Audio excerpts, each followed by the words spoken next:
Hello friends, कसे आहात सगळे? आपण MHT CET 2027 सिरीज सुरू केलेली आहे, तुमच्या सगळ्यांना माहिती आहे.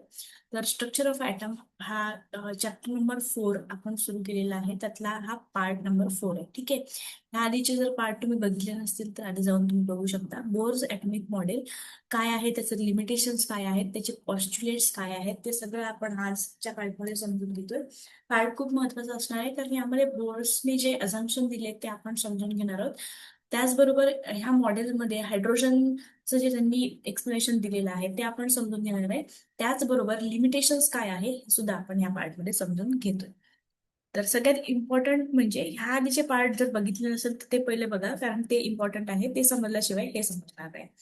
तर बोर्स मॉडेलच्या आधी कोणता मॉडेल आला होता? तुमच्या सगळ्यांना माहितीये, रुदरफोर्ड ॲटॉमिक मॉडेल आला होता. ठीक आहे. सगळ्यात पहिले तर इलेक्ट्रॉन, प्रोटॉन आणि न्यूट्रॉनची डिस्कवरी झाली, राईट. त्यानंतर ना प्लम पुडिंग मॉडेल आलं थॉम्सनचं. त्यांनी सांगितलं की जो ॲटम आहे तो रिजिड आहे म्हणून. परत रिवाइज करून देते. त्याच्यानंतर ना थॉम्सन प्लम पुडिंग नंतर ना रुदरफोर्ड मॉडेल आलं. रुदरफोर्डनी सांगितलं की हा रिजिड नसून एक पोकळी आहे आणि काही इलेक्ट्रॉन स्कॅटर्ड करतात आहे, काही जे ॲटम आहे ते स्कॅटर्ड करतात आहे. त्यामुळे मध्ये न्यूक्लियस आहे आणि प्रोटॉन आतमध्ये आहेत आणि इलेक्ट्रॉन बाहेर फिरतात. मग इथे परत लिमिटेशन आलं. इथे परत मॅक्सवेलचा फिजिक्सचा लॉ आला की इलेक्ट्रॉन जर का रिव्हॉल्व्ह करत असेल तर इलेक्ट्रॉनची एनर्जी जी आहे ती कमी होणार. कारण इलेक्ट्रॉन सतत रिव्हॉल्व्ह करत असेल तर कमी होणार आणि त्यामुळे हा जो इलेक्ट्रॉन आहे हा बंबार्ड होईल आणि हा आतमध्ये शिरेल, न्यूक्लियस जवळ येईल, पडेल आणि तो स्टेबल राहणार नाही.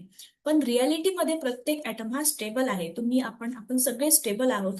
त्यामुळे हा लॉ एक्झिस्ट, म्हणजे हा लॉ कुठेतरी फॉल्स झाला. आणि त्यानंतर मग आला की बोर्स लॉ. मग बोर सरांनी काय सांगितलं की हे जे इलेक्ट्रॉन आहेत हे स्टेबल आहेत, ते एका फिक्स ऑर्बिटमध्ये फिरतात. आणि हेच अझम्पशन आजच्या पार्टमध्ये आपण शिकलोय. बघा, केमिस्ट्रीमध्ये एकाने जर तिथे लिमिटेशन्स लावले तर आले, तर दुसरा त्याच लिमिटेशन्स वरून नवीन थेरी तयार करतो. And that is the beauty of chemistry. आणि म्हणून कॉन्सेप्ट साईज जर आपण शिकलो तर आपल्याला सगळ्या पार्ट शिकणं खूप जास्त इझी जाणार आहे. तर आजच्या पार्टमध्ये आपण हेच शिकणार आहे की एक्झॅक्टली जे रुदरफोर्ड मॉडेलचे जे लिमिटेशन्स होते तेच सगळे अझम्पशन आपल्याला बऱ्यापैकी कुठे दिसतील, ह्या बोर्स मॉडेलमध्ये दिसतील. तर तेच आपल्याला शिकायचं आहे. तर बोर्स मॉडेलमध्ये सगळ्यात महत्वाचं पहिलं अझम्पशन जे आहे, first assumption is stationary state. So what is the meaning of stationary state? Electron revolve in discrete fixed circular path. तर बोर सरांनी सांगितलंय की इलेक्ट्रॉन जो आहे तो एका फिक्स सर्क्युलर पाथ मध्ये मूव्ह करतो, म्हणजे त्याची एक फिक्स पोझिशन आहे, राईट. त्याच कक्षेमध्ये तो काय करणार, मूव्ह करणार. आणि त्यालाच आपण एनर्जी लेवल्स म्हणतो, त्यालाच K, L, M आणि N म्हणतो. जे आपल्याला शेल्स आहेत ते आपण शिकलो पण आहे आधी, पुढे पण डेफिनेटली डिटेलमध्ये शिकणार आहेच. तर ह्या शेलमध्येच तो फिरत असतो. म्हणजे इथे जे कोशाचं लिमिटेशन होतं, रुदरफोर्ड ॲटॉमिक मॉडेलचं जे लिमिटेशन होतं की इलेक्ट्रॉन जो आहे तो मूव्ह करू शकत नाही, कारण त्याची कंटिन्युअसली जर तो मूव्ह करत असेल तर तो त्याची एनर्जी लॉस करेल आणि तो कुठेतरी पडून जाईल, म्हणजे तो न्यूक्लियसमध्ये एक एका झटक्यात पडून जाईल किंवा तो स्टेबल नसेल. तर हे लिमिटेशन इथे कोणत्या सरांनी, तर बोर्स सरांनी इथे काय केलेलं आहे, याला प्रूव्ह केलेलं आहे किंवा हे लिमिटेशन इथे हाणून पाडलेलं आहे. ठीक आहे. तर second postulate of the theory is non-radiating paths. While an electron is in the stationary orbit, it does not radiate or lose energy, solving Rutherford stability dilemma. बघा, इथे रुदरफोर्डचा डायलेमा इथे सॉर्ट झालेला आहे की जेव्हा इलेक्ट्रॉन मूव्ह करत असतात circular पाथमध्ये, they don't lose the energy. They don't lose the energy. Lose the energy, ते एनर्जी लूज करणार नाही, ते स्टेशनरी स्टेटमध्ये राहणार. This is the very most important assumption of Bohr's model. आणि इथेच त्यांनी रुदरफोर्डनी सांगितलेला जो लिमिटेशन आहे, जो कॉन्सेप्ट आहे, तो चुकीचा ठरवलेला आहे. That is very very important. रुदरफोर्डचा जो कॉन्सेप्ट आहे तो इथे चुकीचा झाला आहे. फर्स्ट अझम्पशन जो आहे, कोणता फर्स्ट अझम्पशन, की इलेक्ट्रॉन हा एका सर्क्युलर पाथ मध्ये मूव्ह करतो, फिक्स पाथ मध्ये मूव्ह करतो, फिक्स पाथ मध्ये मूव्ह करतो. Electron move in a fix path, right. This is the first and very most useful and आपण म्हणू शकतो the limitation, the Bohr's limitation जे आहेत, किंवा आपण सॉरी बोअर्स लिमिटेशन नाही तर रुदरफोर्डचे लिमिटेशन जे आहेत त्याला ह्या लॉनी काय केलेलं आहे, इथे क्रॉस केलेलं आहे, किंवा याने त्या लॉला पूर्णपणे ऍडिशनली समजावून सांगितलेलं आहे. हा फर्स्ट आहे अझम्पशन. सेकंड अझम्पशन इज जो इलेक्ट्रॉन मूव्ह करणार तो काहीच एमिट करणार नाही, नॉट एमिट ऑर रिलीज. तो काहीच रिलीज करणार नाही, म्हणजे तो फिक्स असेल, त्याची एनर्जी सेम असेल. Through out the circle the electron have same energy. This is the very most important assumption of Bohr's theory, right? Same energy. हा सेकंड अझम्पशन आहे कशाचा, बोर्स लॉचा. आणि थर्ड आणि फोर्थ अझम्पशन पण आपण डिस्कस करूया. ह्यावरूनच भरपूर सगळ्या गोष्टी, इलेक्ट्रॉन जो आपण म्हणत असतो होतो की फिक्स नाहीये, इलेक्ट्रॉन हा मूव्ह करत असताना त्याची एनर्जी लूज करेल, हे कोणी सांगितलं होतं, रुदरफोर्ड सरांनी सांगितलं होतं, पण इथेच ते प्रूव्ह केलेलं आहे, कोणी, बोअर सरांनी.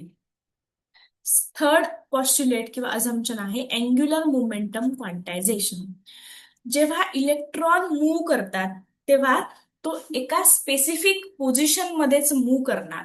कशाचा, and electron can move only in those orbit for which its orbital angular momentum is an integral multiple of h/2π. Electron कुठे मूव्ह करणार, जिथे तो NH/2π असेल, म्हणजे एन ची व्हॅल्यू जेव्हा प्रिन्सिपल क्वांटम नंबर असेल त्याच फेजमध्ये इलेक्ट्रॉन मूव्ह करणार. इंटिग्रल मल्टिपल जर h/2π असेल तिथेच इलेक्ट्रॉन मूव्ह करणार, अदर ठिकाणी इलेक्ट्रॉन मूव्ह करणार नाही. This is the Bohr atomic model. इथे आपल्या न्यूक्लियसच्या आतमध्ये प्रोटॉन आहेत आणि न्यूट्रॉन्स आहेत, आणि इथे इलेक्ट्रॉन मूव्ह करतात आहे, पण हा इलेक्ट्रॉन हा स्पेसिफिक अँग्युलर मोमेंटम मध्येच मूव्ह करणार. हा महत्वाचा इम्पॉर्टंट पॉस्ट्युलेट बोर सरांनी सांगितलेला आहे, राईट. हा, तर एक इलेक्ट्रॉन मूव्ह कुठेही हिअर अँड रॅन्डमली करणार नाही, तर त्याची एक फिक्स पोझिशन असेल, त्याचा एक स्पेसिफिक दायरा असेल, त्यामध्येच तो मूव्ह करणार आहे. मॅथमॅटिकल एक्सप्रेशन मध्ये बघूया. रेडाय ऑफ बोर ऑर्बिटल किती असते, बोर रेडियस 0.529 एंगस्ट्रॉम असेल. General formula, the radius of nth orbit for hydrogen like species is directly proportional to the square of n and inversely to the Z. तर हे त्याचं practical किंवा mathematical interpretation आहे Bohr's मॉडेलचं, बरोबर. पण mathematical interpretation पेक्षाही आपल्याला गरजेचं आहे the conclusion part. Energy of electron -13.6 electron volt असेल. Energy calculation, the energy of electron in the nth orbit is quantized and decrease the electron move farther from the nucleus. न्यूक्लियसच्या बाहेर electron move करत असताना त्याची energy काय झालेली असेल, decrease झालेली असेल. आता हा सगळ्यात महत्वाचा गोष्ट आहे की ऍब्झॉर्प्शन कधी होतं, जेव्हा जवळून इलेक्ट्रॉन दुसरीकडे जातो तेव्हा ऍब्झॉर्प्शन होणार, आणि दुरून जवळ येत असताना इमिशन काइंड ऑफ फिनॉमिना इथे होणार. पेडोलॉजिकल इन्साइट्स हे आहे. Why is the energy negative. Energy negative का आहे, it implies that the electron in bound to the nucleus is bound to the nucleus by the attractive force. Electron bound असणार nucleus बरोबर कोणत्या force वरून, attractive force वरून. Attractive force वरून, right. N at n is equals to infinity the energy is zero. जेव्हा n हा infinite स्टेजला असेल तेव्हा एनर्जी काय असते, झिरो असते. In the electron, that is the meaning is electron is free.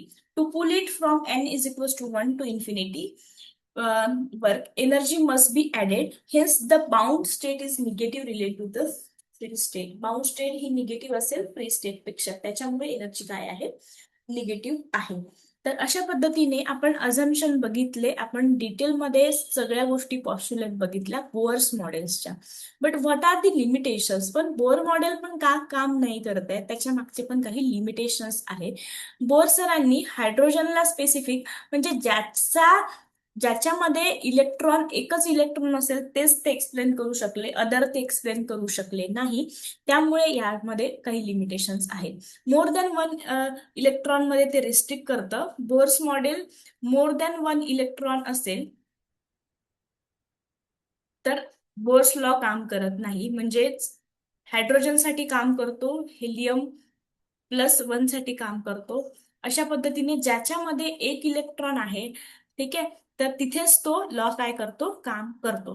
त्याच्यानंतर महत्वाची गोष्ट, झीमन स्टार्क इफेक्ट, म्हणजे cannot explain spectral line splitting in magnetic and electric field.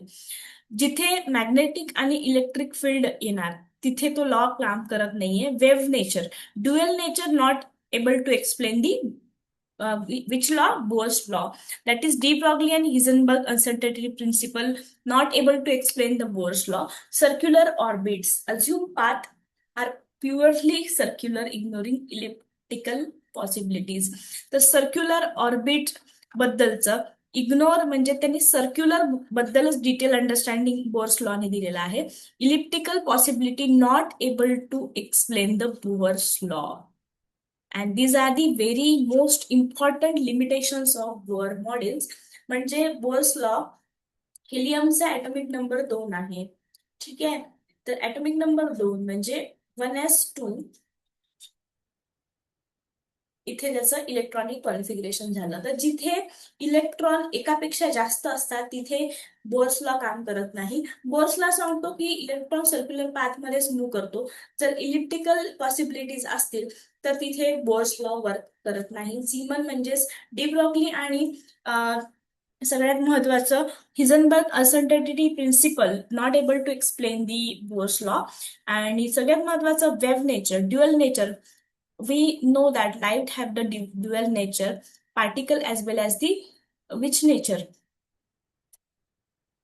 Particle and wave nature. The light have particle and wave nature, not able to explain the Bohr's model.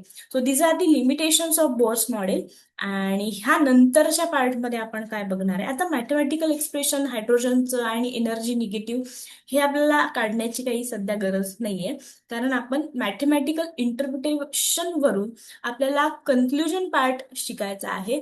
Mathematical एक्सप्रेशनची आपल्याला रट्टा मारायची वगैरे काही गरज नाहीये. आता atomic evolution कसं काय झालं, स्ट्रक्चर ऑफ ॲटम मध्ये कोणी कोणी मेजर पार्ट दिला. डॅल्टन सरांनी इंडिव्हिज्युअल स्फिअर सांगितला, म्हणजेच तो एक गोळा आहे असं सांगितलं. थॉम्सन प्लम पुडिंग मॉडेलमध्ये त्यांनी सांगितलं हा वॉटरमेलन आहे, याच्यामध्ये हा वॉटरमेलनचा लाल पार्ट हा प्रोटॉन आहे आणि याच्यामध्ये असणारे सीड्स जे आहेत ते इलेक्ट्रॉन आहेत सांगितलं.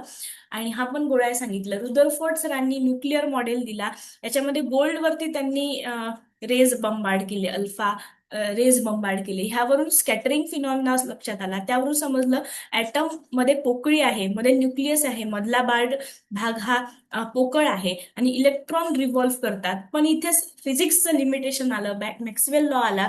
त्यांनी सांगितलं इलेक्ट्रॉन मूव्ह करत असताना स्टेबल नाही, कारण ते एनर्जी लूज करणार. त्यामुळे इलेक्ट्रॉन स्टेबल न राहता ते न्यूक्लियसमध्ये आदळून जाणार.